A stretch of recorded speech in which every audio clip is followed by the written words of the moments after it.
नमस्कार, मैं हूं श्वेता सिंह और आप देख रहे हैं आज तक।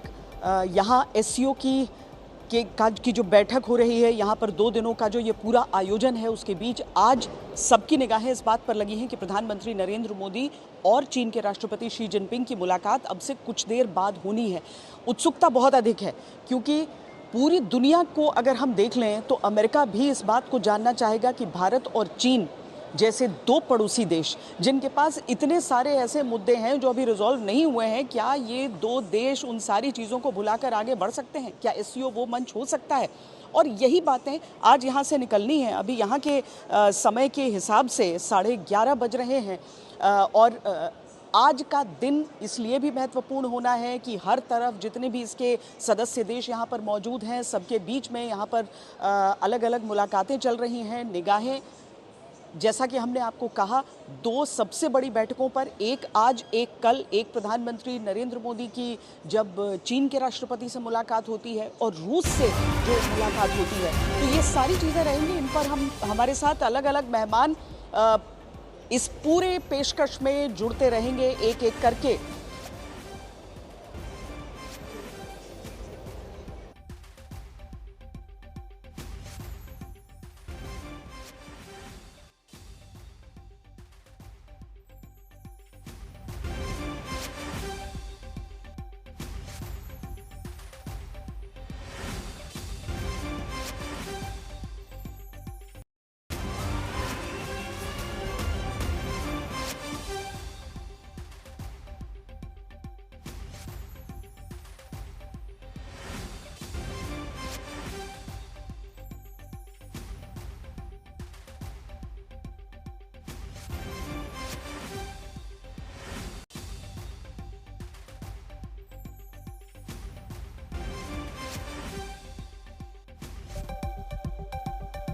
और देखिए, हम आपको 3 तस्वीरें दिखा रहे हैं। थोड़ी देर में प्रधानमंत्री मोदी और शी जिनपिंग की मुलाकात होने वाली है और उससे पहले 3 तस्वीरें 7 साल बाद प्रधानमंत्री मोदी पहुंचे हैं चीन और उसके अलावा शी जिनपिंग की मुलाकात का दमदार 3 बड़ी महामुलाकातें आज होनी है, जिसमें ना सिर्फ शी जिनपिंग बल्कि आप देखिए कि रूस के राष्ट्रपति व्लादिमीर पुतिन से भी उनकी महामुलाकात होगी। और तीसरी बड़ी तस्वीर होगी ट्रंप के टैरिफ बम पर अब नया वर्ल्ड ऑर्डर कैसे बदलता जा रहा है।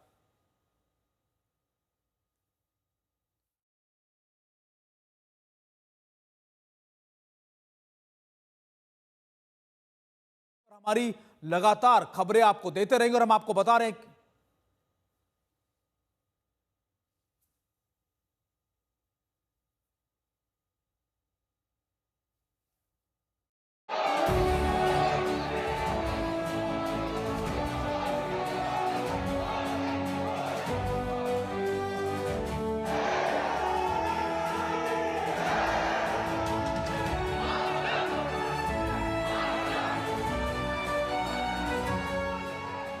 गलवान विवाद के बाद पहली बार चीन की जमीन पर प्रधानमंत्री मोदी पहुंचे हैं और गर्मजोशी से ऐसा स्वागत उसी शहर में हो रहा है जहां एससीओ समिट का शुभारंभ होने जा रहा है।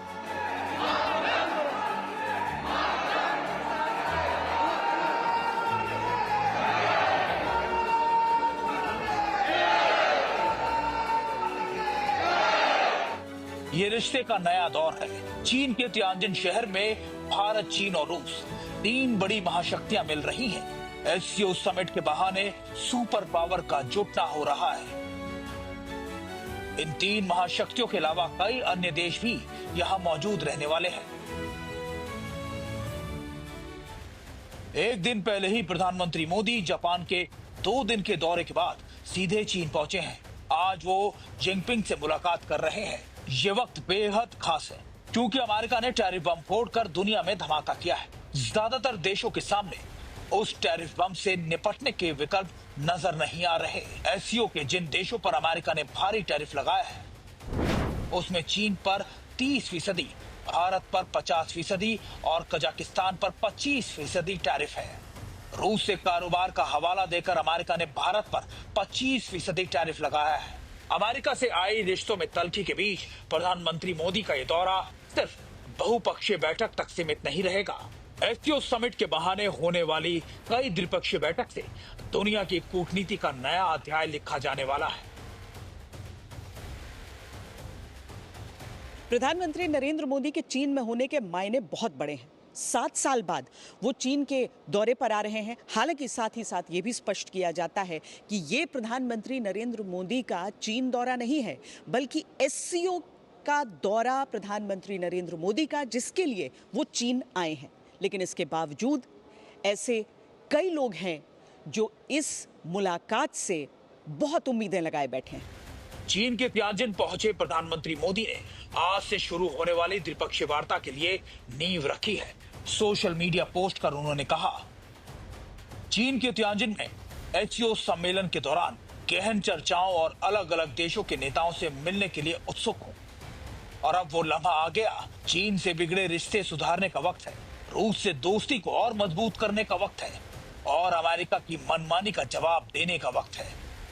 दिल्ली से करीब 4000 किलोमीटर दूर चीन का तियानजिन शहर 20 से ज्यादा राष्ट्राध्यक्षों की मेजबानी कर रहा है। यहाँ कई महाशक्तियों का जुटना हो रहा है। प्रधानमंत्री मोदी तियानजिन पहुंच चुके हैं। रूसी राष्ट्रपति व्लादिमीर पुतिन भी समिट में शिरकत कर रहे हैं। 7 साल के लंबे अंतराल के बाद प्रधानमंत्री मोदी चीन की धरती पर पहुंचे हैं। ये कोई साधारण दौरा नहीं, बल्कि वही मंच है जहां एशिया ही नहीं, दुनिया के नए सत्ता संतुलन की स्क्रिप्ट लिखी जा रही है।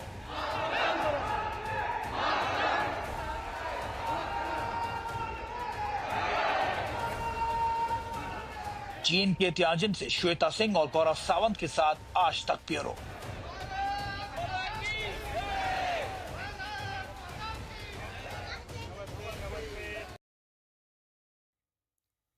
और आज इस महामुलाकात के बाद एक बहुत चीजें क्लियर हो जाएंगी। सबसे बड़ी बात, ना सिर्फ प्रधानमंत्री मोदी की 7 साल के बाद चीन की सरजमी पर पहुंचे हैं, बल्कि सबसे खास बात यह कि खुद शी जिनपिंग के साथ उनकी द्विपक्षीय वार्ता होगी। यह बैठक बहुत महत्वपूर्ण होने वाली है। इसके बाद रूस के राष्ट्रपति के साथ भी प्रधानमंत्री मोदी की एक द्विपक्षीय वार्ता होगी। अभी महत्वपूर्ण क्या है कि आज ना सिर्फ जब अब प्रधानमंत्री मोदी की मुलाकात होगी, तब लगातार सबसे ज्यादा बौखलाहट अमेरिका में देखी जा रही है।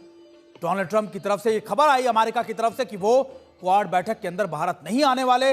ये सारी बातें इसलिए क्योंकि भारत ने कूटनीति की एक ऐसी बिसात बिछाई है जिसको लेकर अमेरिका में घबराहट अभी से शुरू हो गई है। और इस बड़ी महामुलाकातों पर हमारे साथ एक बड़ा पैनल भी मौजूद रहेगा। हमारे गेस्ट का हमारे साथ अखिल पराशर मौजूद होंगे जो बीजिंग के से हमारे साथ जुड़ रहे हैं। इसके अलावा अजय जैन हमारे साथ होंगे जो डेमोक्रेटिक पार्टी के लीडर है, कैलिफोर्निया से हमारे साथ जुड़ रहे हैं। Lieutenant general Shankar Prasad former DG हैं, वो भी हमारे साथ जुड़ेंगे। Professor Anshu Joshi, centre for Canadian and US Latin America studies JNU से प्रोफेसर हमारे साथ जुड़े। एक बड़ा पैनल हमारी सहयोगी श्वेता सिंह भी हमारे साथ लगातार चीन से जुड़ी और हमारे सहयोगी प्रणय उपाध्याय भी हमारे साथ जुड़े हुए हैं। सबसे पहले प्रणय, क्योंकि थोड़ी देर में कहा जा रहा है कि यह बैठक शुरू होने वाली है, मीटिंग शुरू होने वाली है, इसको लेकर क्या अपडेट प्रणय? बिल्कुल, अभी अभी अपडेट आया है कि ये मीटिंग जो है बस अब से कुछ ही देर के अंदर शुरू होने वाली है और ये बड़ी मुलाकात है चीन की धरती के ऊपर। जैसा आपने भी बताया, 7 साल बाद भारतीय प्रधानमंत्री वहां पर पहुंचे हैं और ये मुलाकात कई लिहाज से महत्वपूर्ण है। अगर आप एससीओ को देखें तो एससीओ दुनिया के अंदर अगर हम देखें तो यूरेशिया का करीब 60% लैंडमास एससीओ के अंदर जुटा हुआ है। इसके अलावा दुनिया की करीब 40% आबादी और 20% जीडीपी का जो प्रतिनिधित्व है वो इस समय चीन के तियानजिन शहर के अंदर देखने को मिल रहा है। भारत के लिहाज से, भारत के पास पड़ोस के लिहाज से अगर देखें तो ये महत्वपूर्ण एक ग्रुपिंग है जिसके अंदर भारत की मौजूदगी न केवल बहुत सारी चीजें बदलती है बल्कि ये बहुत लिहाज से महत्वपूर्ण है। लेकिन जो सबसे महत्वपूर्ण होगा वो एशिया की 2 जो सबसे बड़ी वहां पर अर्थव्यवस्थाएं भी कह सकते हैं आप, और जो दुनिया की 2 सबसे बड़ी आबादी वाले देश हैं, भारत और चीन, उनके नेताओं की ये मुलाकात और खासतौर पर गलवान घाटी की घटना के बाद हो रही ये मुलाकात बहुत महत्वपूर्ण है। ये एक रीसेट ऑफ रिलेशनशिप, यानी दोनों के संबंध के अंदर किस तरीके से एक नए अध्याय की शुरुआत की जा सकती है। क्योंकि देखिए, भारत और चीन के रिश्तों के अंदर एक बड़ा ही गहरा विश्वास का संकट रहा है। हमने देखा है कि बीते 60-70 सालों के दौरान किस तरीके से दोनों देशों के बीच में कई उतार चढ़ाव आए हैं, लेकिन एक सस्पिशन रहता है। उस सस्पिशन के बावजूद कैसे एक वर्किंग रिलेशन बनाया जा सके, खासतौर पर आर्थिक लिहाज से। ये मुलाकात महत्वपूर्ण होगी कि क्या किस तरीके से भारत इस रिलेशनशिप के रीसेट के साथ में आर्थिक हितों को हासिल कर सकता है।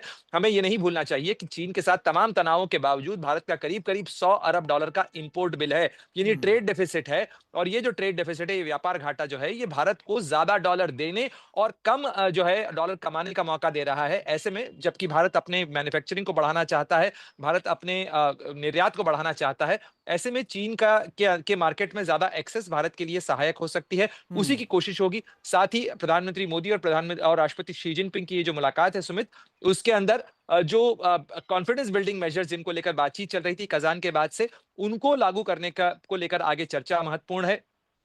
जी। बिल्कुल बिल्कुल, आपका बहुत बहुत हमारे साथ जुड़े रहिएगा। प्रणय, हमारे साथ एक और हमारे सहयोगी अखिल पराशर भी हमारे साथ जुड़े हुए हैं, जर्नलिस्ट हैं बीजिंग से। अखिल, खास तौर पर जब आप भारतीय समुदाय की बात करते हैं, भारत हितों की बात करते हैं, आप तो बीजिंग में लंबे समय से रह रहे हैं, इस समय प्रधानमंत्री मोदी की 7 साल बाद की ये यात्रा भारतीय समुदाय के साथ साथ भारतीय बिजनेस पर्सपेक्टिव के हिसाब से कितनी ज्यादा महत्वपूर्ण है? सही कह रहे हैं कि प्रधानमंत्री मोदी की 7 साल बाद जो चीन की उनकी यात्रा हो रही है, उसको लेकर भारतीय समुदाय में, ना केवल भारतीय समुदाय में बल्कि आम चीनी लोगों में भी, खासकर चीनी मीडिया में बहुत ही उत्साह है। और जिस तरीके से कल उनका जो भव्य वेलकम किया गया, उसे देखते हुए बनता है कि चीन जो है वो भारत के और करीब आना चाहता है।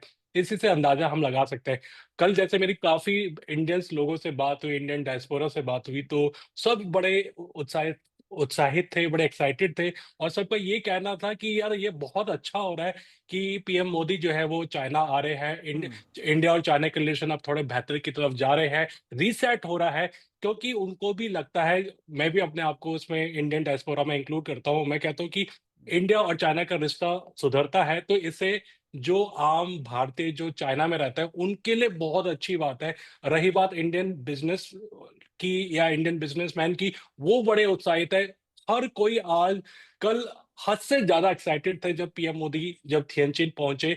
और हम चाइनीज मीडिया है उसकी भी अगर हम बात करें, उसको देखें, तो चाइनीज मीडिया में भी पीएम मोदी के उनके यहाँ थिएनचिन आने के लिए बहुत अच्छे उनके आर्टिकल्स, एडिटोरियल्स वो प्रकाशित किए गए हैं। काफी पॉजिटिव खबरें आ रही है। तो इसी से अंदाजा लगा सकते हैं कि ना केवल इंडियन डायस्पोरा बल्कि चाइनीज आम। अखिल, आपको थोड़ी देर रोकेंगे, लेकिन इस बीच आपको बता दें कुछ ही देर में प्रधानमंत्री मोदी और शी जिनपिंग की मुलाकात, यानी फिर ये बातचीत शुरू होने वाली है। चीन के तियाजिन में होने वाली है ये मुलाकात। हम आपको बता रहे हैं, जैसा प्रणय भी बताते हैं, कि थोड़ी देर में, कुछ ही मिनटों के बाद ये वार्ता, ये बातचीत शुरू होगी। कुछ मिनट बाद ही प्रधानमंत्री मोदी और शी जिनपिंग की मुलाकात होगी और उसके बाद ये वार्ता शुरू होगी। त्रिपक्षीय वार्ता बहुत महत्वपूर्ण ये वार्ता होने वाली। इस महामुलाकात को लेकर दुनिया भर की नजरें टिकी हुई है और सबसे ज्यादा नजरें, सबसे ज्यादा फोकस है वो है अमेरिका का।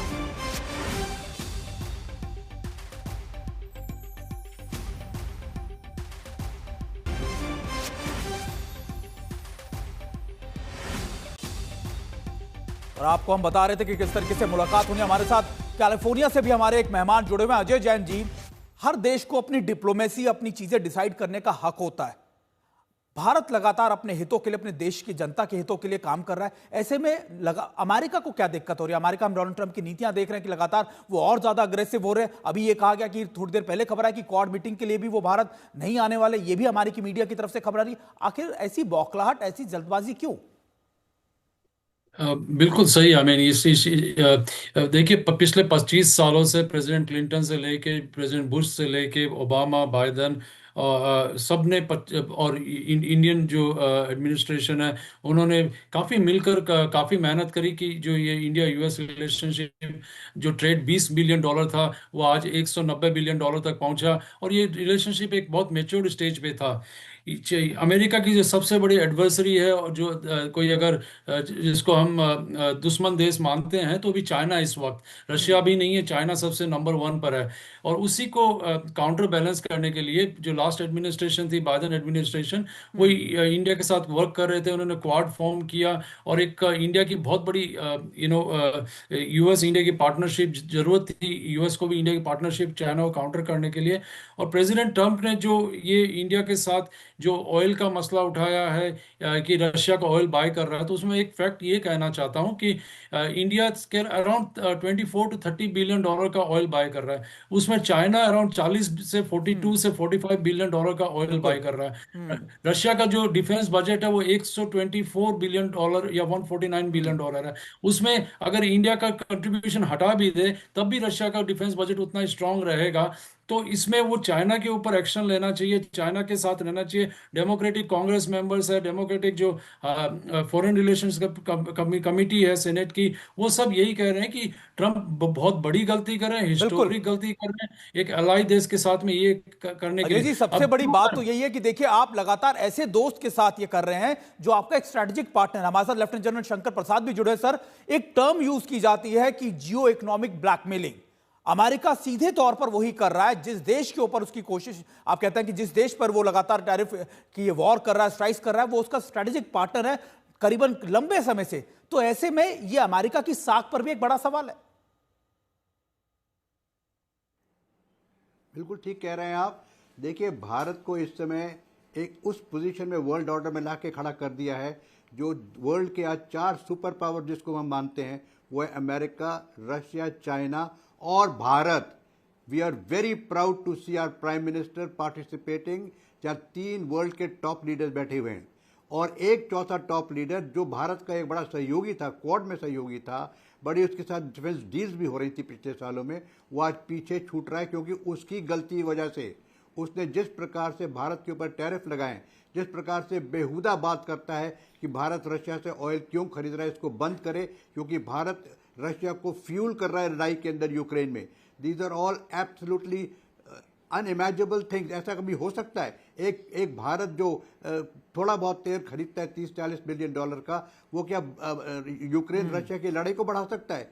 तो इसके माने कुछ और हैं। ट्रंप साहब किस मारे नाराज हुए ये हमें जानना जरूरी है। और बहुत लोगों का कहना है कि बिकॉज ही सेज कि हमने भारत और पाकिस्तान की लड़ाई में एक समझौता कराया और मुझे पीस प्राइज मिलना चाहिए था अगर ये हो जाता, मैंने कराया। और भारत इसको कहते हैं, इसका किसी भारत की तो स्टैंडिंग पोजीशन है कि हमारा पाकिस्तान का रिलेशन बाईलैटरल है, इसमें किसी और को हस्तक्षेप करने की जरूरत नहीं है। फिर भी वो कह रहे हैं कि हमने पीस करा दी। तो वो चाहते हैं कि भारत कहे कि जी हाँ अमेरिका ने हमारी पीस करा दी, जान बच गई, हमारी न्यूक्लियर देश है पाकिस्तान, हम बच गए। तो ऐसा तो सही है भी नहीं। अगर सही होता तब भी हम नहीं मानते, लेकिन सही तो है ही नहीं है। इसमें तो 1% भी गुंजाइश नहीं है। तो वो ये चाहते हैं, इसलिए वो शायद नाराज हो गए हैं। और दूसरी बात वो ये भी कहते हैं कि शायद भारत की जो ट्रेड इक्वेशन हमारे साथ है वो एक बराबर की नहीं है। भारत इसमें कई जगह हमसे ज़्यादा फायदा उठा रहा है। तो these are all issues which are left. लेकिन आज की जो समिट बात है, आज की जो एससीओ की बात है, उसमें मैं ये कहूँगा कि चाइना और इंडिया के रिलेशनशिप पिछले 70 साल से हमको सबको मालूम है। आपने टीवी में डिबेट भी देखी होगी, एक कल ही डिबेट हुई थी आज तक पर, जिसमें था कैन वी ट्रस्ट चाइना। तो उसमें मेजॉरिटी से चाइना को ट्रस्ट नहीं कर सकते बिकॉज ऑफ बाउंड्री प्रॉब्लम। लेकिन मैं इस वक्त ये कहूँगा आज की तारीख में कि बाउंड्री प्रॉब्लम पर बात अभी 2 हफ्ते पहले हुई है दिल्ली में। उनके फॉरेन मिनिस्टर आए थे, हमारे डोवल साहब की मीटिंग हुई है, उसमें कोई 10 पॉइंट्स बनाए गए हैं। तो जहां तक कि इंडिया और चाइना का बॉर्डर इशू कंसर्न है, जहां तक सिक्योरिटी इशू कंसर्न है, वो आज एक तरह से बढ़ रहा है अपने तरीके से।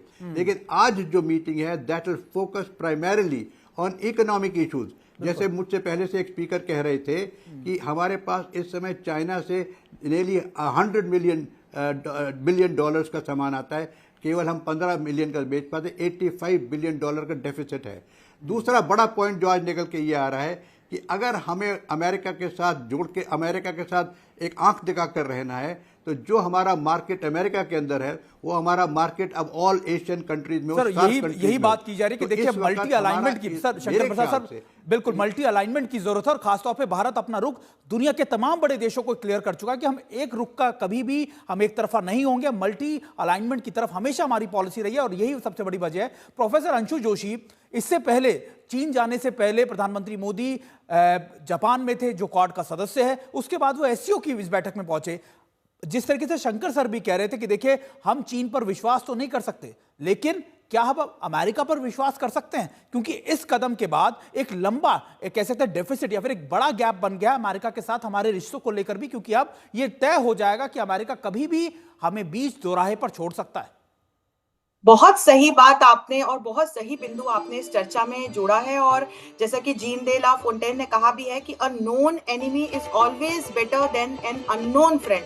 ट्रंप ने उसको सही साबित करके दिखाया है, क्योंकि अमेरिका के साथ हमने कहीं ना कहीं जो रशिया के साथ हमारे रिश्ते थे, हमने वहां पर, ये तो नहीं कहूंगी कि स्टेक पर रखा, क्योंकि हमारी पॉलिसी हमेशा से ऑल अलाइंड रहने की है। पहले नॉन अलाइंड की थी, अब ऑल अलाइंड की है हमारी विदेश नीति। हमने स्ट्रेटेजिक रिलेशंस का एक नया चैप्टर खोला और रशिया हमारे सहयोगी देश के रूप में तब भी खड़ा रहा। लेकिन जिस तरह से अब ट्रंप के द्वारा हमारे साथ व्यवहार किया गया है, जिस तरह से ये पूरा एक टैरिफ का पीनलाइजेशन हमारे ऊपर किया गया है, तो उसके बाद अमेरिका के ही अर्थशास्त्री, अमेरिका के ही पूर्व एनएसए, अमेरिका के ही जो ट्रेड एडवाइजर्स है, वो ये कह रहे हैं कि भारत और अमेरिका के संबंध कहीं ना कहीं हमेशा के लिए खराब हो गए, क्योंकि वो एक ट्रस्ट डेफिसिट आ गया दोनों देशों के बीच में। अब ट्रस्ट डेफिसिट पे दूसरा देश चाइना है, क्योंकि जब भी चाइना पर विश्वास करते हैं तो वो टेरिटोरियल डिस्प्यूट्स जो हमारे साथ चले आ रहे हैं। देखिए 2020 तक लगातार हमारे माननीय प्रधानमंत्री ने यात्राएं की चीन की, और वहां से भी यात्राएं हुई भारत की, लेकिन गलवान के बाद फिर ये यात्राओं का दौर रुक गया और कहीं ना कहीं जो रिश्ते थे वो स्टॉल हो गए। लेकिन अभी की जो वर्तमान भू राजनीतिक स्थितियां हैं, उसको यदि हम अपने आसपास देखते हैं तो चीजों का रीअलाइनमेंट हो रहा है। आपने बहुत महत्वपूर्ण बिंदु जोड़ा कि पहले हमारे माननीय प्रधानमंत्री जापान गए, वाया जापान एससीओ समिट में हिस्सा लेने के लिए वो चीन पहुंचे हैं। जापान में उन्होंने रिफॉर्म, ट्रांसफॉर्म और परफॉर्म की बात की, और इसको हमने करके भी दिखाया, क्योंकि उसी दिन घोषणा हुई कि कैसे भारत ने पहली तिमाही में 7.8% की रिकॉर्ड ग्रोथ दर्ज की है। तो इस संदेश के साथ मोदी जी अब एससीओ के मंच पर पहुंच रहे हैं कि ठीक है, हम पर ट्रेड का एक कहीं ना कहीं टैरिफ का कहीं ना कहीं ये एक प्रेशर है, पिनलाइजेशन हुआ है, लेकिन हम अभी भी चीन के साथ डायलॉग की विंडो खोल करके बैठे हुए हैं। और एससीओ के जो दूसरे मेंबर हैं, जैसे कि रशिया, रशिया एक कनेक्टर का काम करेगा, जो बार बार पुतिन कह रहे हैं आरआईसी, रशिया, इंडिया, चाइना। इसीलिए आज 3000 पत्रकार वहां पहुंचे हुए हैं ये देखने के लिए पूरी दुनिया से कि जो शी और हमारे प्रधानमंत्री की द्विपक्षीय वार्ता होती है उसका क्या आउटकम। अंशु जी, बिल्कुल बात यही है कि हर विवाद का सुलझाव, अगर दो देशों के बीच में कोई विवाद होता है तो डिप्लोमैटिक चैनल ही उसका सोल्यूशन निकाल सकता है। हमारे साथ पढ़े जुड़े हुए, पढ़े, आप लंबे समय से ऐसे डिप्लोमैटिक चीजों को देखते आए हैं, विदेश नीतियों को समझते आए हैं, बताते आए हैं दर्शकों को। अभी भले ही हम कह सकते हैं कि इस मीटिंग का कोई बड़ा आउटकम ना निकले, लेकिन जो पोस्चरिंग हो रही है, जो मुलाकात हो रही है, इसका प्रभाव क्या पड़ेगा? और खास तौर पर हम प्रभाव की बात कर रहे हैं अमेरिका से भी और यूरोप के बाकी देशों पर भी।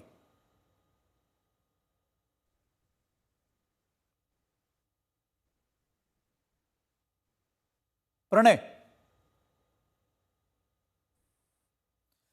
चलिए हमारे साथ अखिल पराशर भी जुड़े हुए हैं। अखिल, मैं यही सवाल आपसे करना चाह रहा था जो मैं पढ़ने से पूछ रहा था कि डिप्लोमेटिकली भले ही इसका बड़ा आउटकम ना निकले, कोई बड़ा आप टेक ना निकले, लेकिन इस पोस्चरिंग का, इस मुलाकात का मतलब क्या निकलता है? और खासतौर पर हम मतलब की बात कर रहे हैं अमेरिका को लेकर या फिर यूरोप के बाकी देशों को लेकर, क्या मैसेजिंग निकलेगी इस मुलाकात को लेकर? देखिए, मेरा मानना है कि पिछले 5 सालों में पिछले 4-5 सालों में जो चीन और भारत के संबंध बहुत ही खटास पैदा हो गए, बहुत ही तनाव पैदा हो गए, तो आज वो समय आ रहा है रीसेट करने का, जिसके लिए पिछले साल से इस पर काम किया जाने लगा। जैसे अभी इसी महीने वो जो चीनी विदेश मंत्री वांग यी, उन्होंने भारत का दौरा किया है और पीएम मोदी से मुलाकात की है, एस जयशंकर से, एनएसए डोवाल से। तो और फिर उसके बाद जिस तरीके से भव्य स्वागत किया गया है पीएम मोदी का, तो अब हम ये देखिए, ये एक रीसेट है, क्योंकि अभी उतना बड़ा आउटकम नहीं निकलेगा, लेकिन एक बड़ा आउटकम निकलने की एक नींव डाली रखी जा जा रही है। सकती है, बिल्कुल। और फिर फिर इसके बाद अलावा ये देखिए कि चाइना ने भारत से जो ऑयल है, रिफाइनरी ऑयल, वो खरीदने शुरू कर दिया है और भारत को यूरिया देना स्टार्ट कर दिया है। तो इसी से हम अंदाजा लगा सकते हैं कि चीन भारत संबंध जो है अब वो सुधार की तरफ जा रहे हैं। अब कहीं ना कहीं हम यूएसए को जो है एक मैसेज दे रहे हैं कि भाई, हमारे पास ऑप्शन है, अगर आप हमारे साथ इतना टैरिफ ये लगाएंगे या टैरिफ खेल खेलेंगे, हम चाइना, रशिया और इंडिया मिलकर भी कुछ एक व्यवस्था बना सकते हैं, जो कि आपका ये जो टैरिफ का एक तरह से जो डंडा देने की आप मारने की आप जो कोशिश कर रहे हैं, उससे हमारे पास एक ऑप्शन है। तो ये कहीं न कहीं इस तरीके से है, और ये ऐसा नहीं है कि आज की मुलाकात से बहुत बड़ा कुछ निकलने वाला है, लेकिन बहुत बड़ा कुछ होने की नींव रखी जा रही है, बिल्कुल जो कि इसको बहुत ही सकारात्मक हो सकता तरीके है। से बिल्कुल देखा आपने जा रहा बिल्कुल है। ठीक कहा कि अखिल की आने वाले वक्त में हो सकता है कि यही मीटिंग एक बड़ा आधार बने किसी बड़े एग्रीमेंट का, किसी बड़े समझौते का, किसी बड़ी अंडरस्टैंडिंग का भी। और यही बात कही जा रही है कि देखिए धीरे धीरे ही सही, लेकिन कुछ कदम तो हमें साथ में चलना ही पड़ेगा। हमारे साथ अजय जैन भी जुड़े हुए हैं जो कैलिफोर्निया से जुड़े। अजय, जब हम बात करते हैं, दरअसल अमेरिका की तरफ से तर्क दिया गया कि देखिए लगातार भारत जो तेल खरीद रहा है रूस से, वो बड़ी वजह रही है खासतौर पर रूस यूक्रेन वॉर को बढ़ाने में, रूस को अटैक करने में। लेकिन जब इसी बात का एग्जाम्पल आप अमेरिका पे लागू कर दे कि आप भी तो यूक्रेन को हथियार दे रहे हैं, आप भी तो इजराइल की मदद कर रहे हैं, जिससे बड़ी तबाही गाजा के अंदर हो रही है, जिससे बड़ा वॉर छिड़ा खासतौर पे इजराइल का और ईरान का, तब ये सारे के सारे एग्जाम्पल अमेरिका पे लागू क्यों नहीं होते?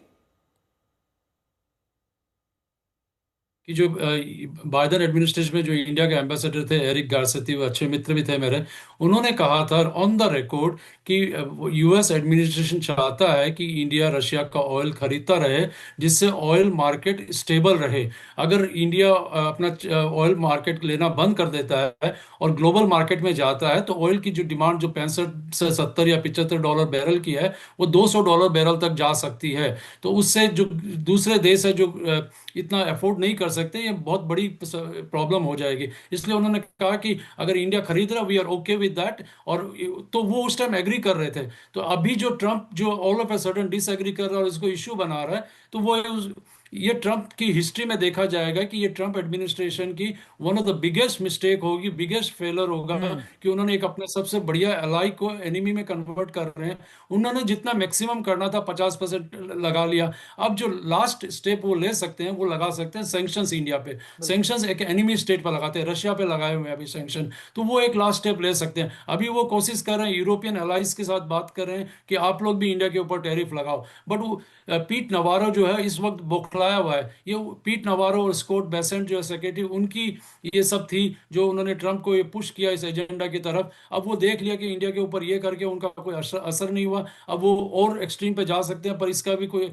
और ये जो अभी आप देख रहे हैं चाइना और रशिया और इंडिया का अलाइनमेंट, ये एक हिस्टोरिकल मोमेंट है, एक जो हिस्ट्री में देखा जाएगा कि कैसे जियोपॉलिटिक्स, वर्ल्ड जियोपॉलिटिक्स रीशेप हुआ और इसमें अमेरिका की स्टैंडिंग कैसे कम हुई। हालांकि हम ये भी देखते हैं कि जैसे ही एडमिनिस्ट्रेशन बदलेगी, हो सकता है 2028 में अगर डेमोक्रेट एडमिनिस्ट्रेशन आ जाए वापस, तो ये सब जितने भी ये जो ट्रम्प के ये किया हुआ है, ये रीसेट हो सकता है। बट हालांकि अभी सिचुएशन यही है। बिल्कुल, लेकिन कमाल की बात तो देखिए जाए, हमारे साथ लेफ्टिनेंट जनरल शंकर प्रसाद भी हैं। सर, ये अमेरिका को आईना दिखाएगा कौन कि देखिए आप जिन बातों को, जिन जिक्रों का, जिन उदाहरणों का जिक्र आप कर रहे हैं, वो उदाहरण तो आप खुद इंप्लीमेंट कर रहे हैं दुनिया भर के तमाम देशों के साथ। आप यूक्रेन को भी वही कर रहे हैं, आप इजराइल के साथ भी वही कर रहे हैं। लेकिन इंपॉर्टेंट बात यह है कि क्या पूरी दुनिया 2028 तक का वेट कर पाएगी? डोनाल्ड ट्रंप और उनके जो एडवाइजर्स हैं वो जिस तरीके की पॉलिसी ला रहे हैं, उससे सीधे तौर पर तो नुकसान अमेरिका का ही हो रहा है।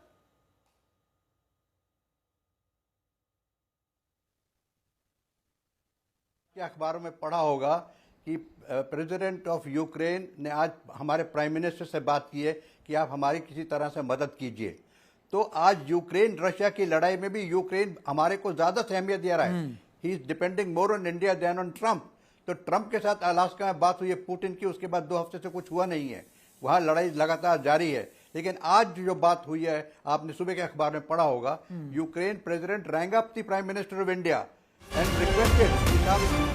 शंकर प्रसाद, आप सर आपको बीच में रोक रहा हूं। कुछ ही देर में, कुछ ही पलों में प्रधानमंत्री मोदी और शी जिनपिंग की मुलाकात होनी है।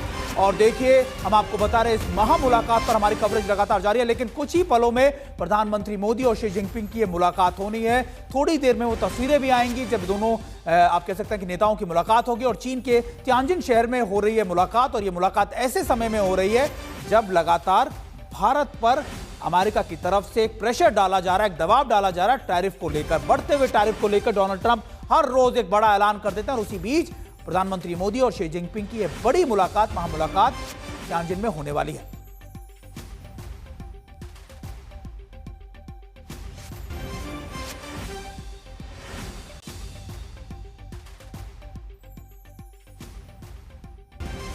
शंकर प्रसाद सर, आप अपनी बात को पूरा कीजिए, क्योंकि आपको, मैंने माफ कीजिएगा, आपको बीच में रोकना पड़ा बड़ी खबर के चलते, अपडेट के चलते। आप प्लीज अपनी बात पूरी कीजिए। जी, मैं यही कह रहा था कि रशिया यूक्रेन की वॉर में भारत की भी जो अहमियत है दिन पे दिन बढ़ती चली जा रही है, जो आज की बातचीत से मालूम चलता है। लेकिन दूसरी जरूरी बात जो हमें समझनी चाहिए कि ब्रिक्स के संग भी अमेरिका बड़ा दुखी है। ब्रिक्स के ब्राजील ने भी कुछ कह दिया जो उनको सूट नहीं करता, और ये उनको खतरा पैदा हो रहा है अभी कि शायद डॉलर में come into some kind of pressure. अगर ब्रिक्स ने अपनी इकट्ठा हो गए सब और इधर एससीओ में इकट्ठा हो गए सब, तो डॉलर का क्या हाल होगा? Are they also not threatening dollar? तो ये आज बड़ी भारी बात अमेरिका को समझ नहीं पा रही है, और मैं समझता हूं अमेरिका के अंदर ज्यादा आज खलबल मच रही होगी, because they do not know. उनको ये नहीं समझ में आ रहा कि एससीओ के बाद में निकलेगा क्या। क्या डॉलर पर इफेक्ट पड़ जाएगा? क्या ये सारे देश हमारे को बिल्कुल अलग करके अपना ट्रेड शुरू कर देंगे? यहाँ पे रूपी ट्रेड शुरू करने की बात हो रही है, यहाँ बात हो रही है will trade in our own currency. तो इस समय जो टोटल में देख रहा हूं, मैं इसमें सिर्फ यही कहूंगा कि दिस बैठक is going to be more relevant towards economic issues. इसको हम चाइना के संग या रशिया के संग सिक्योरिटी करके न देखें तो बेहतर होगा, क्योंकि सिक्योरिटी के ऊपर बातचीत जो होनी थी वो वर्किंग लेवल पर डोवल साहब से हो चुकी है, जयशंकर साहब से हो चुकी है, और मिलिट्री कमांडर्स की भी कई एक बातचीत हो चुकी है। तो आज की तारीख में बॉर्डर इशू मेरे ख्याल से सामने नहीं आएगा, जहां तक हो सकेगा economic. And India is going to look for markets. India के पास आज 25 हेड्स ऑफ स्टेट वहां मिलेंगे इनको। ये इंडिया के एफर्ट ये रहेगा कि किसी प्रकार से जो हम सामान अमेरिका में बेचते थे, अगर वहां नहीं बेच पा रहे हैं बिकॉज ऑफ टैरिफ्स, तो हम इन देशों में बेचेंगे। हमारा चाइना के अंदर और घुसेंगे हम, और साउथ ईस्ट एशियन में और सेंट्रल एशियन कंट्री में घुसेंगे। तो major focus today I see is on economic issues, on the issue of dollar trade and also issue of currency. Currency में ये बात होने की बहुत संभावना है कि why don't we trade in our own currency, अपनी हम लोगों की रुपये में ट्रेड होगी। तो ये जो चीजें हैं बड़ी जबरदस्त चीजें हैं। मैं समझता हूं कि आज अमेरिकन प्रेसिडेंट भी काफी घबराए हुए बैठे होंगे कि इस मीटिंग में क्या नतीजा निकलता है। आपने शंकर प्रसाद सर वही बात बोल दी जो मैं बोलने जा रहा था। तो वर्कर जो जी, आपने वही बात बोली जो मैं बोलना चाह रहा था कि देखिए, अमेरिका के बिल्कुल एग्जैक्टली यही बात है जो लगातार की जा रही है। बॉर्डर इश्यूज दोनों देशों के बीच में आपसी तालमेल, आपसी सहयोग के साथ आगे रिजॉल्व किए जाएंगे। लेकिन इस समय इकोनॉमिक फ्रंट पर कैसे काम किया जा सकता है, हमारे साथ प्रोफेसर अंशु भी जुड़े। अंशु जी, भले ही दोनों देशों के बीच में जो बॉर्डर इश्यूज हो बायलैटरल हो, लेकिन आपने गारंटी, आपने श्योरिटी की बात की। जब इकोनॉमिक कॉन्सेप्ट की बात आएगी, इकोनॉमिक बायलैटरल्स की बात आएगी, क्या रूस एक बड़ा, आप कह सकते हैं एक बड़ा मध्यस्थता कर सकता है दोनों देशों के बीच में? और खासतौर पे हम ये बात ऐसे वक्त में कह रहे हैं जब हमने हाल ही में 2024 में व्लादिवोस्तोक से चेन्नई के बीच में अपना एक रूट खोला है, अपना ट्रेड रूट खोला है, जिससे हम रूस की मार्केट में भी अपने सामानों को भिजवा पा रहे हैं, ऑयल ला पा रहे हैं। तो ऐसे में रूस का सहयोग भी। आपका अंशु जी, आपको दोबारा से रुक करूंगा, एक बार फिर से अपने दर्शकों को वही अपडेट बता दें। कुछ ही पलों में प्रधानमंत्री मोदी और शी जिनपिंग की मुलाकात होने वाली है। यह महत्वपूर्ण मुलाकात है, और खास बात यह कि चीन के तियानजिन शहर में यह मुलाकात होने वाली है। कुछ ही देरों में हमको सभी को इंतजार है इस मुलाकात का, इन तस्वीरों का। और कहा जा रहा है कि इसी होटल में, तियानजिन के होटल में यह मुलाकात हो रही है। कुछ ही पलों में प्रधानमंत्री मोदी और शी जिनपिंग की यह मुलाकात, कुछ ही देर में, कुछ ही पलों में इसकी तस्वीरें भी आ जाएंगी।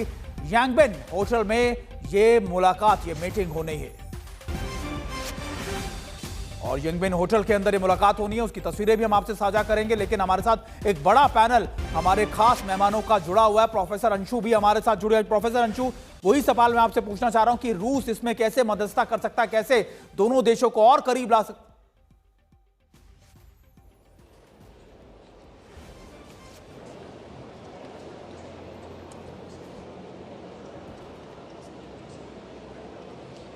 तो जिस तरीके से मेरे सहयोगी सुमित आपको स्टूडियो से बता रहे हैं, यहाँ तियानजिन शहर में भी किसी भी समय हम इंतजार कर रहे हैं कि वो तस्वीरें हमारे सामने होंगी जहाँ पर प्रधानमंत्री नरेंद्र मोदी की मुलाकात शी जिनपिंग के साथ। अब बहुत सारे लोग बहुत तरीके से इस पूरी मुलाकात को देख रहे हैं। हालांकि चीन में प्रत्यक्ष रूप से आप किसी से भी बात करें तो वो इसे लेकर उत्साहित है, लेकिन क्या नेतृत्व के स्तर पर ये हम समझें कि ये एक कदम नहीं बल्कि कई कदम आगे साबित हो सकता है, क्योंकि इसको लेकर कम से कम कूटनीतिक हलकों में थोड़ा सा संशय का समय है। प्रोफेसर अंशु, मैं आपकी प्रतिक्रिया इस पर चाहूँगी, क्योंकि जैसे ही वो तस्वीरें आती हैं हम साझा करेंगे अपने दर्शकों के साथ। 40 मिनट की ये मुलाकात होनी है, हालांकि अमूमन उतना ही, मतलब आधा समय तो उसमें ट्रांसलेशंस को जोड़कर अगर हम देखें तो कमोवेश समझ लें कि 20 से 25 मिनट की ये मुलाकात, जिसमें हम उम्मीद कर सकते हैं कि आगे की बहुत सारी बातों पर, क्योंकि बहुत साझा एटलीस्ट हमारे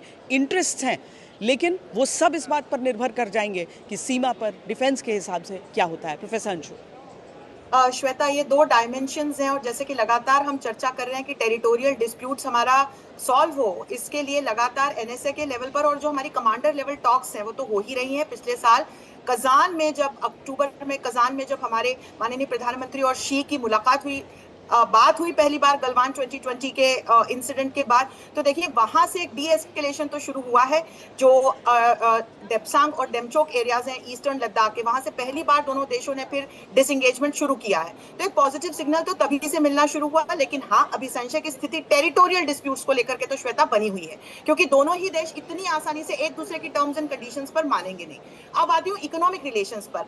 सेकंड ट्रेडिंग पार्टनर है हमारा चाइना, और ये इस एक कॉम्प्लेक्स इंटरडिपेंडेंस का जो कंसेप्ट है उसका बहुत क्लासिक उदाहरण है भारत चीन के संबंध की। टेरिटोरियल डिस्प्यूट होते हुए भी अपने नेशनल इंटरेस्ट के चलते हमारे इकोनॉमिक रिलेशंस चाइना के साथ बहुत अच्छे हैं। और कूटनीतिक संदेश जो आज की बैठक का है वो तो जापान में देकर आ गए हमारे माननीय प्रधानमंत्री। उन्होंने कहा यदि मुझे सबका सहयोग मिला तो एशियन सेंचुरी फॉर स्टेबिलिटी वापस आ सकती है। तो ये कहीं ना कहीं अमेरिका के एंगल से या वेस्टर्न पावर्स के एंगल से हम कहें कि हमारे माननीय प्रधानमंत्री बहुत बड़ा संदेश जापान की धरती से देकर के अब चीन पहुंचे हैं। अब देखना ये होगा कि शी से किस तरह का रिस्पांस मिलता है, और जिस तरह की स्थितियां चीन की अमेरिका के साथ बनी हुई है, जिस तरह के रिश्ते रशिया के चीन के साथ और रशिया के भारत के साथ हैं, तो मुझे लगता है कि एक मध्यस्थता की भूमिका में हमें पुतिन नजर आ सकते हैं। और बर्फ तो पिघलने शुरू हुई है, संशय की स्थिति है। मैं बहुत एकदम इसको बढ़ा चढ़ाकर हम ये नहीं देख सकते कि आज कोई बहुत क्रांतिकारी परिवर्तन आ जाएगा, लेकिन जो इकोनॉमिक रिलेशंस हैं एक उस दृष्टि से मुझे लगता है कि वर्तमान भू राजनीतिक परिस्थितियों में एक रीअलाइनमेंट तो श्वेता हम होते हुए अवश्य देखेंगे। और मुझे लगता है कि ये अमेरिका का सबसे बड़ा लॉस होगा। अजय जैन भुटोरिया भी वहाँ से हमारे साथ जुड़े हुए हैं।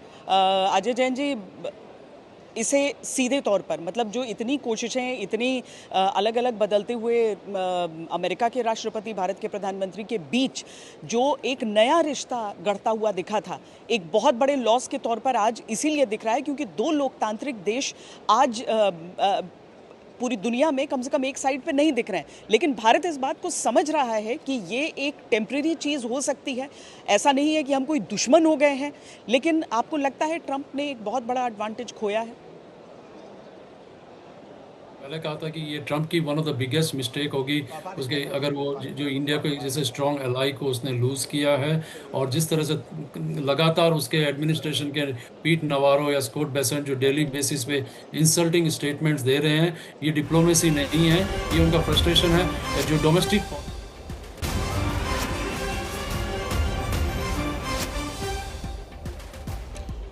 ये बैठक शुरू हो चुकी है, उसकी तस्वीरों का इंतज़ार था 12 बजे से लेकर 12:40 तक यहाँ के समय से।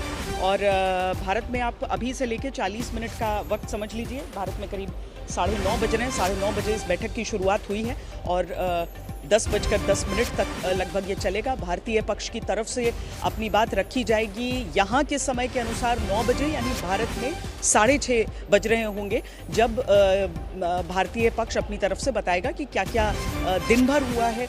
स्पेसिफिकली इस मुलाकात को लेकर कितनी बातें बताई जाती हैं उसका थोड़ी देर में हम आपके सामने वो सारी खबरें रखेंगे। लेकिन भारत और चीन के बीच ये मुलाकात बहुत अहम है, ख़ासकर तब चूँकि बीच में जिस तरह की घटनाएं हुई उसमें चीन की तरफ से कॉन्फिडेंस बिल्डिंग मेजर्स की बात की गई। कॉन्फिडेंस बिल्डिंग मेजर्स के साथ अब ये कोशिश उनकी तरफ से की जा रही है कि क्या ये एक ऐसा समय हो सकता है जब दोनों देश साथ आएँ। हालांकि जिस तरह की प्रतिद्वंद्विता केवल जनरल शंकर प्रसाद केवल डिफेंस के मामले में नहीं और भी मामलों में हो जाता है, आर्थिक तौर पर भी अगर हम देखें तो ये दो देश हैं जो एक दूसरे के जवाब भी साबित होते हैं। जब यूएस ने कोविड के समय भी, कोविड के बाद जब हुआ कि जब प्रोडक्शन फैसिलिटीज़ शिफ्ट होने की बात हुई, तब भी भारत एक मजबूत विकल्प के तौर पर आता है। तो बहुत प्रगाढ़ दोस्ती तो नहीं हो सकती है।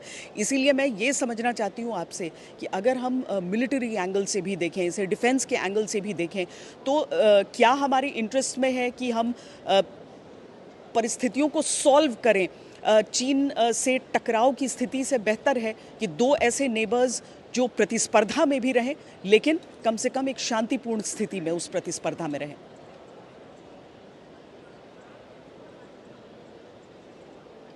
के लिए एक बहुत महत्वपूर्ण हिस्टोरिकल मोमेंट है।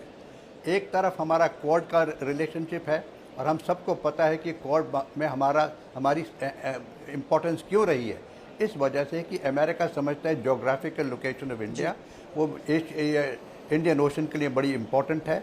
उसको साउथ ईस्ट एशिया में अगर अपना रुतबा जुमाना है तो ये बहुत ज़रूरी है। So India is today taking leverage, उसका एडवांटेज ले रही है अपनी ज्योग्राफिकल लोकेशन से, जिससे अमेरिका क्वाड में हमें रखना चाहता है और क्वाड के हम बड़े इंपॉर्टेंट मेंबर हैं। दूसरी तरफ चाइना की हिस्ट्री बताना कोई ज़रूरी नहीं, आप सबको मालूम है कि we can not trust China as far as border issue is concern, as far as security is concern. लेकिन बॉर्डर की बात एक तरफ रहेगी, जैसे मैंने भी शुरू में कहा था कि बॉर्डर की बातचीत हमारी पिछले 2 हफ्ते पहले हुई है, उसमें कई एक बातें हुई हैं, मिलिट्री लेवल की डिस्कशन भी हुई और डिप्लोमेटिक लेवल की भी डिस्कशन हुई और वो कंटिन्यू रहेगी।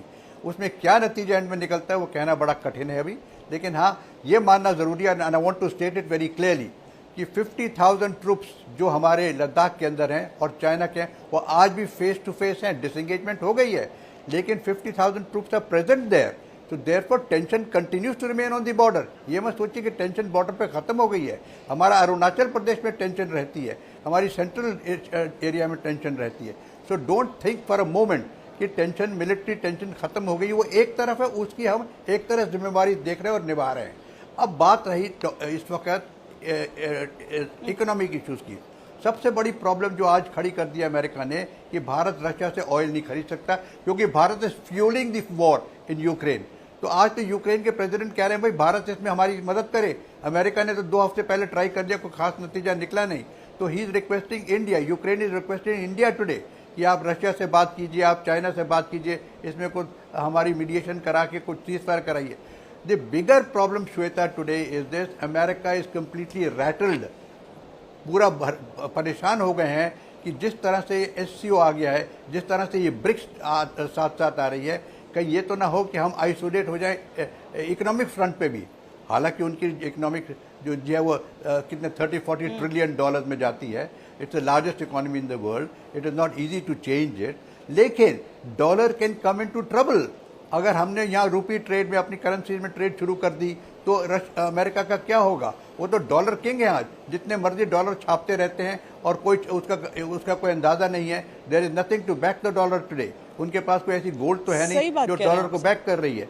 तो मैं समझता हूँ कि America is more rattled than what we are doing today, and hopefully इसकी एक नींव अच्छी रखी जाएगी। लेवल पे बात होगी और एडमिनिस्ट्रेटिव लेवल पे बात होगी, मिनिस्टेरियल लेवल पे बात होगी, इसकी निटी-ग्रिटीज बनाई जाएंगी। लेकिन एक मैसेज तो निकलेगा ना, एक मैसेज तो निकल रहा है कि देखिए ये देश साथ हो सकते हैं, यहाँ मार्केट भी साथ में बन सकता है, या ट्रेड यहाँ भी हो सकती है। ज़रूरी नहीं है कि हम सारा सामान अमेरिका में ही बेचें। हमारी यूके के संग अभी एक ट्रेड ट्रीटी हो चुकी है। तो सही बात है, कम से कम 2 देश ऐसे हैं जो अपनी आबादी के कारण, चाहे चीन हो चाहे भारत हो, अगर आत्मनिर्भरता रहती है तो उसके लिए एक पूरा मार्केट भी हमारे पास तैयार रहता है। और सही बात कह रहे हैं अजय जैन जी, आपकी बात बीच में रह गई थी इसलिए मैं आपके पास ही इस सवाल के साथ आऊँगी, फिर अखिल पराशर के पास हम चलते हैं। लेकिन ये चूँकि देखिए एक होते हैं वो आंकड़े, देश मजबूत है नो डाउट, डॉलर सबसे शक्तिशाली है नो डाउट, लेकिन ज़मीन पर जो लोगों को फेस करना होता है, अगर मान लीजिए कुछ दिन के लिए भी हम रहते हैं तो वहाँ पर उस महंगाई को हम महसूस कर सकते हैं जो कि वहाँ के आम लोग महसूस करते हैं दिन रात। और इस तरह की चीज़ें धीरे धीरे लोगों के मुंह से भी सामने आती हैं।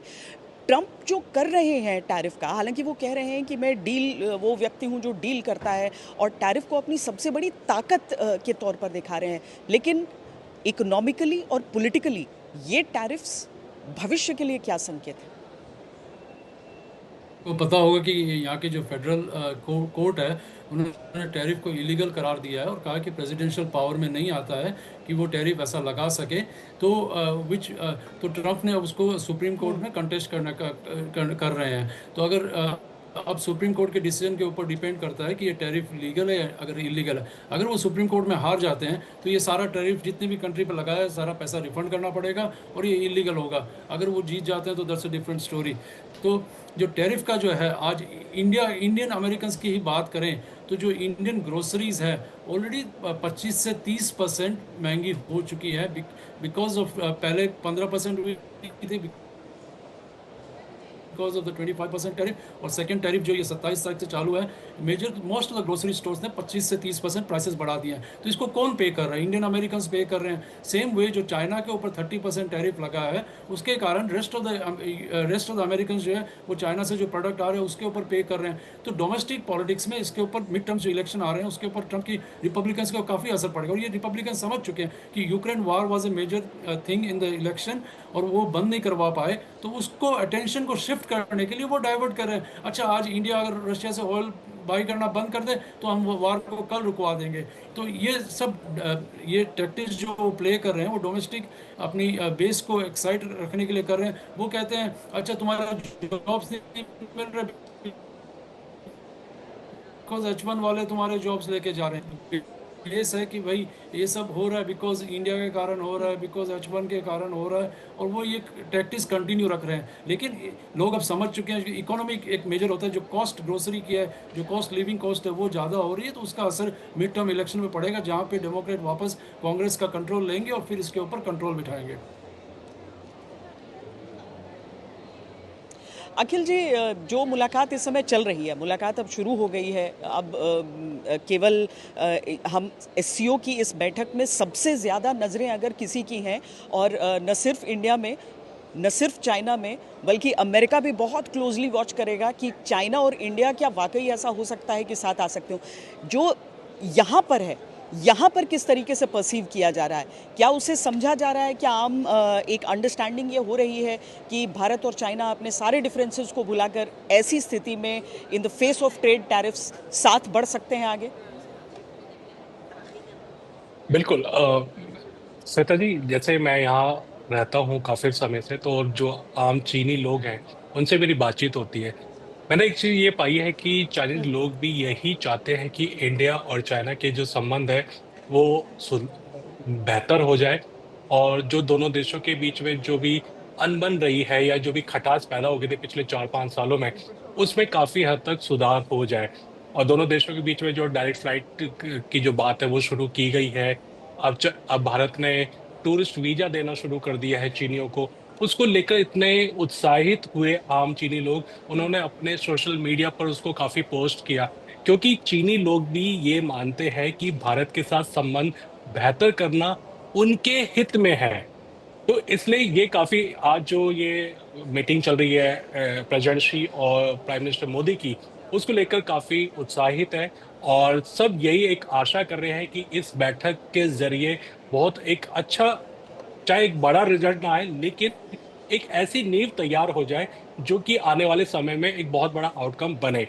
और देखिए, चाइना ये मानता है कि भारत के साथ रिश्ते बेहतर करना ना केवल भारत के लिए बल्कि उनके लिए ज्यादा इंटरेस्ट में है। तो इसलिए ये चाहेंगे कि इंडिया और चाइना जो है वो एक बेहतर दिशा में चले। और रही बात जो भी इश्यूज है दोनों देशों के बीच में, वो बहुत जल्दी खत्म, रिजॉल्व तो नहीं होंगे, लेकिन रिजॉल्व करने की दिशा में चलेंगे। ये एक कहीं ना कहीं बेहतर रहेगा। और जिस तरीके से डोनाल्ड ट्रंप ने जो टैरिफ लगाया है चीन पर भी, भारत पर भी, तो इसको देखते हुए दोनों देश ये दिखाना चाहते हैं दुनिया को कि हमारे पास भी एक ऑप्शन है। रशिया, चाइना, इंडिया, ये मिलकर भी एक कहीं ना कहीं एक अल्टरनेटिव वर्ल्ड ऑर्डर तैयार करने की दिशा में मतलब दिखाई दे सकते हैं।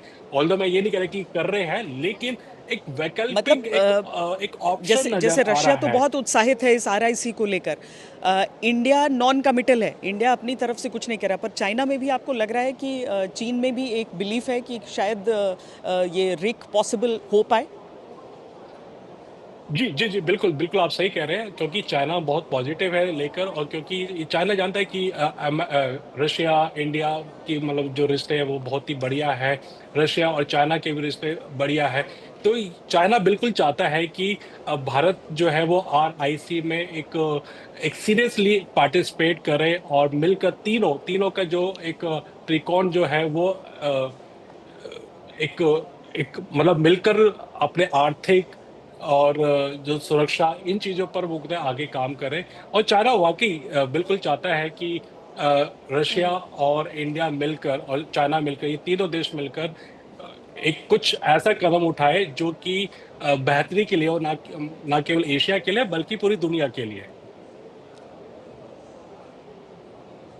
अंशु जी, अंग्रेजी में जो कहते हैं ना कि 2 इज कंपनी 3 इज क्राउड, कूटनीति में क्या ये जो चूंकि इसमें रूस और भारत को लेकर कभी समस्या नहीं रही, लेकिन चीन के एंगल के साथ क्या यही कारण है कि आरआईसी को लेकर जो कूटनीतिक हलकों में भी चाहे जिस भी तरीके से हम इस पर सवाल पूछ लें उसको लेकर हमेशा वो रहता है कि नहीं नहीं ऐसा कुछ अभी फिलहाल हो नहीं रहा है?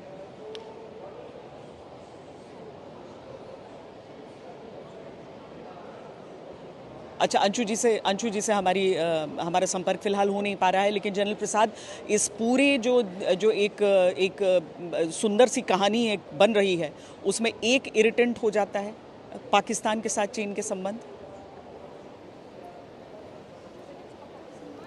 देखिए, हमें इस बात को कभी भूलना नहीं चाहिए कि चाइना का इंटरेस्ट पाकिस्तान में कितना ज़्यादा हो चुका है। पाकिस्तान के अंदर अगर आप पत्रकार ही कहते हैं कि Pakistan is become a province of China. आधा चाइना तो आजकल पाकिस्तान का मालिक बन गया है। They literally own Pakistan. जितनी आपने सिंदूर में भी देखी अभी, जितने हथियार उनके पास आ रहे हैं जिन्होंने भारत के बरखिलाफ इस्तेमाल किए, सब चाइनीज़ ओरिजिन के हैं। जो उनका सारा सैटेलाइट कम्युनिकेशन वो चाइनीज़ ओरिजिन का है। तो चाइना और पाकिस्तान का रिश्ता इस समय मिलिटरीली, इकोनॉमिकली, जिस डायरेक्शन से भी आप देखिए श्वेता जी, वो बहुत नज़दीक हो चुका है। उसको हम तोड़ नहीं पाएंगे। It is not easy to break that. और चाइना ये चाहता है कि किसी प्रकार से उनकी रोड एंड बेल्ट इशू, किसी प्रकार की चाइना पाकिस्तान इकोनॉमिक कॉरिडोर पर कोई भारत का इफेक्ट ना पड़े। इसीलिए वो सलामी स्लाइसिंग करता रहता है लद्दाख में कि किसी प्रकार से उस रोड को सेफ बनाए रखूँ मैं।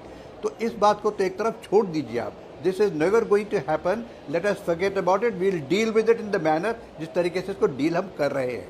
इस समय सिर्फ बात है ज़रूरी, जो हमें एक अच्छा मौका मिला है, जो अमेरिका ने एक मौका हमें दे भी दिया है कि इस वक्त इकोनॉमिक की बातचीत की जाए। इकोनॉमिक रिलेशंस चाइना के संग अभी भी हमारे काफ़ी हद तक अच्छे भी हैं, लेकिन इतने अच्छे नहीं भी हैं। आपसे मैंने शुरू में कहा था कि $100 मिलियन की हमारी ट्रेड होती है चाइना, और हम केवल 15 बिलियन का वहाँ सामान बेचते हैं। तो इस समय चाइना को हम और एक्सप्लॉइट कर सकते हैं, चाइनीज़ मार्केट को एक्सप्लॉइट कर सकते हैं, और साउथ ईस्ट एशियन कंट्रीज़ को एक्सप्लॉइट कर सकते हैं। रशिया के संग हम और ट्रेड की बातचीत कर सकते हैं, रूपी ट्रेड कर सकते हैं, डॉलर को थ्रेटन कर सकते हैं। तो these are more important issues. और जैसा हम हमेशा कहते आए, हम सभी कह रहे हैं, आप भी कहती हैं कि आज की alliances is need based alliances. हमारी नीड क्या है? नीड बेस्ड अलायंसेज है, फ्लेक्सिबल अलायंसेज है, जो हमें अच्छा लगता है उसके साथ अलायंस है। रशिया के संग तेल खरीदना, हमने अमेरिका के संग हथियार खरीदे हैं इतने, आपको पता है, पिछले सालों में, तो वो भी हमारी एक ज़रूरत थी, उसको भी हमने पूरा किया है। So this is all dependent international relations में। अब बड़ा पुराना कहावत है, रोज कहते हैं लोग, there are no permanent enemies and there are no permanent friends. जहां हमें अच्छा लगेगा वहां से हम तेल खरीदेंगे, जहां से हथियार लेना हम हथियार लगाएंगे, और जहां हमें मिलिट्री एक्शन लेना मिलिट्री एक्शन लेंगे।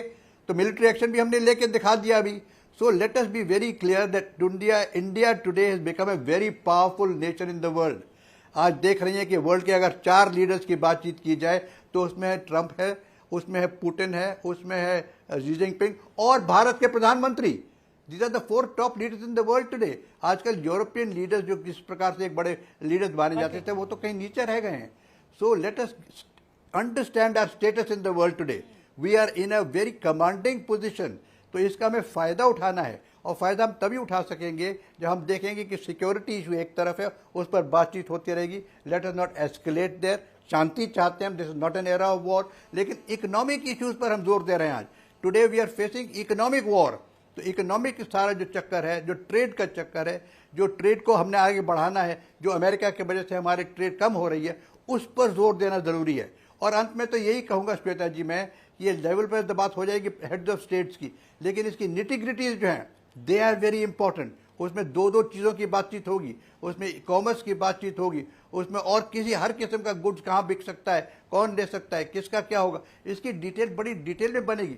आई डोंट एक्सपेक्ट, लेकिन जो इसका जॉइंट स्टेटमेंट अगर निकला उसमें अवश्य ये बात निकलेगी कि हम इस तरह से ये चाहते हैं कि साउथ ईस्ट SCO में जो लोग हैं अपना इकोनॉमिक फोरम बनाएं, अपनी इकोनॉमिक ट्रेड करें, अपनी करेंसी का इस्तेमाल शुरू हो जाए, एक दूसरे के मदद करें, किसी थर्ड पावर की इसमें हमें ज़रूरत नहीं है। तो these are the issues that are going to be come out possibly, I hope so, in the joint statement of the committee. पर ये मत भूलिएगा कि पाकिस्तान करेंसी की बात आते ही पहले ही डोनाल्ड ट्रंप ब्रिक्स को लेकर बुरी तरीके से परेशान है। अब SCO भी उसमें अगर जुड़ जाए, लेकिन प्रणय, चूंकि जो जनरल प्रसाद की तरफ से भी कहा जा रहा है, अगर बहुत सरलीकरण इस बात का किया जाए तो आज की कूटनीति में और खासकर भारत चीन रिश्तों में क्या ये संभव है कि जिस दोस्त के साथ हम एग्ज़ाम की तैयारी करते हैं, पढ़ाई करते हैं, उस दोस्त के साथ हम सिनेमा देखने न जाएं? तो मतलब खांचों में बटी हुई कूटनीति अगर हम सरल तरीके से समझें कि चीन के साथ हमारे आर्थिक रिश्ते अलग और डिफेंस वाली चीज़ें धीरे धीरे होकर आगे सॉल्व होती रहेंगी, और उस मामले में तो हम हमेशा संदेह रखेंगे। प्रणय। श्वेता, इसे आप रियल पॉलिटिक भी कह सकती हैं। देखिए, ये वक्त का तकाजा भी है और जमीनी जरूरत भी कि चीन के साथ संबंधों को हम मैनेज करके चलें। जैसा कि हम पहले भी बात करते रहे हैं कि भारत और चीन के बीच में दोस्ती की जितनी भी बातें होती हैं, उनको जमीन में उतारते समय जो दिक्कतें आती हैं, उसमें सबसे बड़ी चीज ये है कि अगर आप बॉर्डर डिस्प्यूट सॉल्व भी कर लें तो ये दोनों सबसे ज्यादा बड़ी आबादी वाले देश हैं, इनकी आर्थिक जरूरतें लगभग एक जैसी हैं, दोनों को एनर्जी की जरूरत है, दोनों को जो है आर्थिक विकास के लिए बहुत सारे संसाधनों की जरूरत है। तो इनके बीच की जो प्रतिस्पर्धा है उसके रास्ते कई बार एक दूसरे को काटते हुए नजर आते हैं, कई बार टकराते हुए नजर आते हैं, और यही जो कॉम्पिटिशन है ये कई बार कॉन्फ्लिक्ट में तब्दील हो जाती है। अगर इस मोर्चे पे नहीं हो तो दूसरे मोर्चे पर हो जाती है। दूसरी बात, अगर आप इस आयोजन को देखें या इस एक हफ्ते को देखें, जो आने वाला एक पूरा हफ्ता है, कि चीन आखिर क्या कर रहा है। चीन तियानजिन के अंदर एक बड़ा डिप्लोमेटिक जो सम्मेलन है वो कर रहा है, दुनिया को एक बड़ा मैसेज है। साथ ही वो 3 सितंबर को एक बड़ी मिलिट्री परेड का आयोजन कर रहा है। जापान के खिलाफ अपने जो संघर्ष था उसके 80 साल पूरे हो रहे हैं, और उस बैठक के लिए, उस मिलिट्री परेड को विटनेस करने के लिए रूस के राष्ट्रपति व्लादिमीर पुतिन वहां पर होंगे, Kim Jong Un north Korea से पहुंच रहे हैं, पाकिस्तान के प्रधानमंत्री शहबाज शरीफ वहां पर हैं, और दुनिया के कई नेता जो हैं वो उसके लिए वहां पर जुटाए गए हैं। यानी सैन्य लिहाज से भी और कूटनीतिक लिहाज से भी अपने आप को एक जो अल्टरनेटिव, वैकल्पिक धुरी के तौर पर स्थापित करने की कोशिश चीन कर रहा है। ऐसे में भारत की भूमिका क्या है, और SCO को लेकर जितनी भी बातें हुई, मैं छोटी सी कैविएट के साथ एक बात कहना चाहूंगा कि SCO को लेकर 2001 में जब ये बना था, 2017 में जब भारत इसमें शामिल हुआ, उसके बाद से बातें बहुत हुई हैं, लेकिन SCO के कुछ इंट्रिंसिक फॉल्ट लाइंस हैं जिनके ऊपर आके SCO के जितने करारनामे हैं, जितने वादे हैं और वो इरादे हैं, वो जाके अटक जाते हैं, और इसीलिए SCO के अंदर जितना पोटेंशियल है उतना वो नहीं कर पाया। इसलिए नहीं कर पाया क्योंकि SCO के देशों के बीच में आपसी बहुत सारे मतभेद हैं। चाहे वो हम भारत पाकिस्तान या भारत चीन की बात ना करें, तो भी आप देख लीजिए कि पाकिस्तान और अफगानिस्तान के बीच में, पाकिस्तान और ईरान के बीच में, इसके अलावा जो सेंट्रल एशिया के कंट्रीज हैं उनके बीच में, तो अगर आप आतंकवाद के मुद्दे पर बात करने बैठे हैं और सामने पाकिस्तान बैठा हो और पाकिस्तान के साथ में आपके इतने मतभेद हैं आतंकवाद के मुद्दे के ऊपर, जो कि एक one of the important pillar था इसका, रैट्स जो है रीजनल एंटी टेरर सिस्टम, ये बनाया गया था SCO के तहत। लेकिन अभी तक अगर आप उसकी फहरिस्त देखें कि इन 20-25 सालों के अंदर SCO ने रैट्स में किया क्या है, तो उसमें भारत के लिए बहुत सारी चीजें, बहुत सारे खाने जो हैं वो अधूरे छूट जाते हैं श्वेता, क्योंकि जिस आतंकवाद से भारत परेशान है उसके खिलाफ तो कम से कम SCO का कोई बड़ा एक्शन देखने को नहीं मिला है। और आतंकवाद को लेकर क्या आज जब कल ऐलान किया जाएगा, जब स्टेटमेंट आएगा सामने, उसमें क्या कुछ कहा जा सकता है? इसको लेकर बहुत कम लोग ऑप्टिमिस्टिक हैं। हालांकि जिस SCO की जिस समिट बैठक में ये एक महत्वपूर्ण मुद्दा हो, यानी कि तमाम मुद्दों में काउंटर टेररिज्म एक बहुत महत्वपूर्ण मुद्दा हो, उसमें भारत की तरफ से तो कोशिश रहेगी, लेकिन क्या ये शामिल होगा ये देखना होगा, क्योंकि सीधे तौर पर अभी भी पूरी दुनिया इस चीज़ को लेकर बुरी तरीके से बंटी हुई है कि मेरे खिलाफ जो आतंक हो रहा है और किसी और के खिलाफ जो आतंक हो रहा है उसकी सच्चाई क्या है, और आतंक को एक सिरे से उसकी भर्त्सना करना। अधिकांश देशों में ये डबल स्टैंडर्ड्स रहता है, अधिकांश संगठनों में ये डबल स्टैंडर्ड्स आपको नज़र आ जाएगा, इसीलिए बहुत ज़्यादा उम्मीद उस हिसाब से है नहीं, खासकर एक ऐसे संगठन में जिसका हिस्सा पाकिस्तान भी हो जाता है। और सुमित, इसी चीज़ को लेकर जब हम इस पूरे गठबंधन इन देशों के साथ आने की बात करते हैं और पाकिस्तान के वहाँ पर मौजूदगी की बात करते हैं, तो ये सारी चीज़ें उस हिसाब से बहुत लाजमी हो जाती हैं। अब जैसे जापान ही देखिए ना, जापान में सबसे ज़्यादा खुशी इस बात को लेकर है कि प्रधानमंत्री एससीओ की बैठक करते ही लौट जा रहे हैं, वो उस दिन के लिए वहाँ पर नहीं रुक रहे हैं जब चीन इस बात को सेलिब्रेट करेगा कि किस तरीके से उसके और जापान के बीच का जो पूरा इतिहास है उसके विरुद्ध उसकी कार्रवाई पर को सेलिब्रेट करने के लिए वहाँ पर नहीं है। और ये वाकई काबिले तारीफ चीज़ हो जाती है कि भारत, और जो जनरल प्रसाद भी बोल रहे हैं कि एक तरफ जो आप क्वाड, दूसरी तरफ यहाँ पर, तो आप ऐसे देशों के, ऐसे संगठनों का हिस्सा हो जाते हैं जहाँ पर सामने वाला जो देश है वो आपके उस अंतर्राष्ट्रीय रुतबे को भी देख रहा है। तो मैं यहाँ पर आपसे भारत, चीन, पाकिस्तान, ये 3 देश के संबंध ऐसे जो इश्यूज हैं उन सब के बीच आड़े आएंगे ही। बिल्कुल श्वेता, देखिए भारत की एक बहुत क्लियर पॉलिसी, बहुत डिप्लोमेटिक आप कह सकते हैं कि एक क्लियर लाइन रही है कि मल्टी अलाइनमेंट, हमारी एक किसी देश की तरफ, एक किसी संगठन की तरफ रुझान या उसकी तरफ झुकाव हमारा